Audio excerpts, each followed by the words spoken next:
কোরিয়ার রাস্তাঘাটে ২৪ ঘন্টা গাড়ি চোখে পড়লেও মানুষ কিন্তু সচরাচর চোখে পড়ে না। সেদিক থেকে বলতে গেলে কোরিয়াতে মানুষের থেকে যেন গাড়ির সংখ্যাই বেশি দেখা যায় রাস্তায়। তাই আমার কাছে বেশ ভালোই লাগে। জনমানব শূন্য রাস্তায় অনেক কিছু নিজের মতো ভাবতে ভাবতে হাঁটা যায়। চলতে চলতে নিজেকে একা মনে হলেও সেই একাকিত্বটাকেও খুব গভীরভাবে অনুভব করা যায় এই জনমানব শূন্য রাস্তাঘাটে।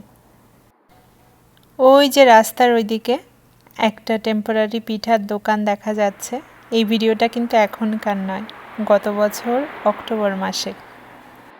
হঠাৎ করে ফোন ঘাঁটতে ঘাঁটতে নজরে আসলো, ভাবলাম একটু শেয়ার করি। একা রাস্তায় চলতে চলতে কত কিছু দেখা হয়, কত কিছু আবার না দেখা থেকে যায়।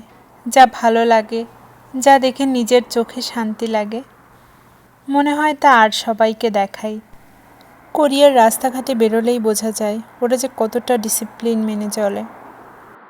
নিজের দেশের, নিজের সমাজের সার্বিক উন্নতি করতে হলে যেটা খুব বেশি দরকার। আজকে ভিডিওটা এই পর্যন্তই। সবাই ভালো থাকবেন। যে যেখান থেকে আমার ভিডিওটা দেখছেন সবার প্রতি রইল শুভকামনা। নমস্কার।